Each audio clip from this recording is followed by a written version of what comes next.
Welcome to the HC Leadership Podcast, forged in fire, led with purpose, formerly known as the Heat of Command. We're here to explore what it takes to lead courageously authentic. From the fireground, battlefield, ballfield, classroom, or boardroom, we bring you real conversations to inspire, challenge, and drive change. Here are your hosts, Kyle Matusik and me, Carrie Henderson. It's going to give us... There we go. Hello, HC Leadership Podcast listeners. Thank you for tuning in again today. And we are still down at the Virginia Fire Rescue Conference in Virginia Beach, Virginia. And you guys cannot see my face today, and I'm sure you're okay with that. But I have two Virginia Beach firefighters here that are in recruit school, and we're going to chat with them for a few minutes and talk about their experiences and all the good things. So I'm going to let them introduce themselves. Okay. I am Recruit Whitley and Recruit Timothy Jones. Awesome. Thank you guys so much for being here. Normally, Kyle is with me, and Kyle is awesome to chat with, too. But Kyle is in Illinois. He lives in Illinois, and we met doing some leadership classes and decided to start this podcast. So thank you for being on the show. So what made you guys, want to be a firefighter, and why did you choose Virginia Beach? For me, a few different reasons, and I'll spare you the long story. But I've always been in some type of public service role. I was a teacher for a while, personal trainer for a while. And I wanted to continue in that role, but I also wanted to challenge myself, to not only become a better leader, but a better communicator and be pushed mentally and physically. And Virginia Beach Fire Academy has done just that. I also have an uncle in the fire service, so I saw that at a young age. And then I was a collegiate athlete, and I enjoyed being a part of that camaraderie and teamwork. And what better place to find that than the Fire Academy and Virginia Beach Fire? I chose Virginia Beach because I moved here recently to a life change and fell in love with the area. So awesome. Good stuff. Yeah, I've wanted to be a fireman ever since I was a little kid. From a small town, my dad would take me to the fire station every weekend. He was a police officer, so I think he was trying to steer me in the other direction. Wasn't very successful. I did a little bit of law enforcement and kind of got to the point recently where I'm a paramedic. I've done EMS and just wanted to get back into more directly impacting, helping people, and kind of felt like I wasn't getting that. And so the stars kind of aligned, and Virginia Beach opened their process, and I was fortunate enough to get hired here, and my wife's whole family lives here in Virginia Beach, and I've been here since I was 18 with the Navy. And so just heard great things. I have a lot of friends in the apartment. It just seemed like they hold a very high standard, and especially now being in the academy, I think like we would both agree that they set the bar very high, well above any other department. And so I'm pretty happy with the choice so far. Awesome. Very, very good stuff. Yeah. And we're a big Navy family too. So Thank you for your service. And I talked to so many people that sports athletes and military that are really drawn to this profession, and it fits so perfectly. So get to be a part of a team all the time, and it's so rewarding. So thank you guys both. So what have you found to be the most challenging part of the academy? For me, I was selected to be class president. Woo! So, and he is our vice president. So amazing. Okay, this worked out. I chose him. But for me, what has been not only mentally and physically demanding, because like Jones mentioned, we are held to a higher standard, or above the standard is what they always tell us. But managing a bunch of different personalities, different capabilities, and having them come together and work as one unit, that has been challenging for me because I take ownership of a lot of our mistakes. A lot of things, don't go right. I take that personally because they look to me as their president. But that is also one of the things that I wanted out of this career, is to become a better leader. And I am in that role. So I'm learning a lot about myself through that process. So that's what's been challenging. Yeah, and it's great for our listeners because we have people from all over the place, all different industries, informal leaders, formal leaders, every rank, people that want to become leaders. And I think it's great for them to hear, exactly what you're saying is you're not in a formal leadership position, like as in rank, right, but you are in a formal leadership position within your recruit academy. So that's awesome. Yeah.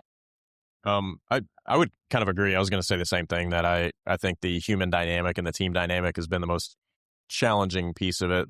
Is extremely physical. physically demanding, even more so than what I anticipated, and more so than what was described to me by friends who are firefighters. And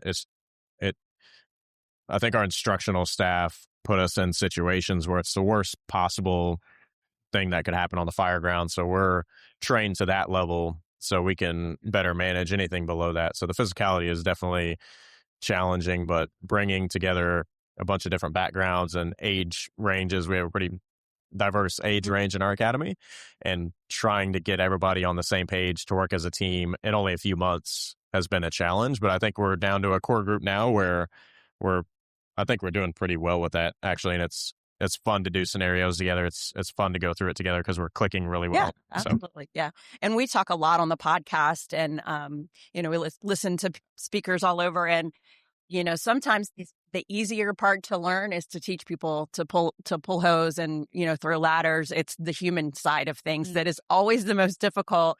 And it's where people get in the most trouble. So our leaders, that's it's like, okay, great. You're riding the front seat of the fire truck and you're talking on the radio and you're giving the orders on the fire ground. But when you get back to the four walls of the firehouse and you're treating people like crap, it's not going to work out so well for you. So those are the harder skills to teach people. And it's great because I know a lot of Virginia Beach firefighters, and I feel like your organization is very similar to where I work in James City. It's just good human beings, like good people, very high standards. It mimics each other very well. So I always like to get to be around and hang around Virginia Beach firefighters. So what's one thing you would tell other aspiring fire recruits? Any words of wisdom for them? Yeah, Jones hit on this a little bit about it being more physically demanding than what other people had said or what he anticipated. And I agree with that wholeheartedly. Coming from a personal training background, I thought I was ready. But we have been put in situations, the worst possible situations. And that's part of the training. But just make sure you are physically ready. Make sure your nutrition is on point. Make sure hydration is key. Those are all going to come into play when you get into the academy. And another thing for me is make sure you're mentally sound. Yeah. Because you are going to be tried and pushed, and there's a reason for it. You won't see it while you're in the academy, but now that we're on the other side of things like SCBA week, which is nothing but mental torture, I see it now. Yeah. So that's what it is for me. Yeah, that's great advice. And it's so hard, like when we get applicants to convince them of that. They're like, no, I run every day or I lift weights. I'm like, no, it's a whole different dynamic of the shape and what your body goes through. And so I try to tell people that, but I think sometimes maybe they just need to come and see it. Like, come watch the Fire Academy for a day and make sure, and then get yourself ready and come on. Yeah, I think I would echo that. And also on the mental side of it, really find why you want to do the job. Not just, I want to serve my community, or I like big red fire trucks. That's okay if that's your reason, but you need to be able to hold on to that when it's, midweek and you're doing one of the hardest events, maybe crawling on your, belly for an hour or so. It's not fun anymore. Yeah. And you need to have that deeper reason to hold on to kind of take you back to that place of, this is why I'm here, and there's nothing that's going to stop me from doing this. So all the preparation you can beforehand, but also researching the job, understanding what you're getting into, doing ride-alongs, talking to firefighters, and really researching why you want to be here, because that's going to be important when it's not fun and you're not spraying a hose or throwing a ladder. You're doing something that's really challenging you, and you don't have anything to fall back on of why you're there. So that's what I would say. And that's great advice for your whole career, because you'll get into places where you're in a rut, or you'll get into places or maybe working with a crew that you don't mesh with super well. And it's like, you have to always remember, why am I here? And it won't always be like this. I just have to either push through, get out of this rut, whatever, or, figure out how to make this group dynamic work for me. And because I see that happens, a lot of times, and people totally forget. And I'm like, this is the best job in the world. Like, you just got to remember that. And so thank you for saying that. But thank you guys both. And wish you well, and congratulations and all the good things. So. Thank you. All right, thank you. You've been listening to the HC Leadership Podcast. Leadership isn't rank or title, it's how you show up. So go look in the mirror. Are you leading with purpose today? Keep reflecting, keep leading.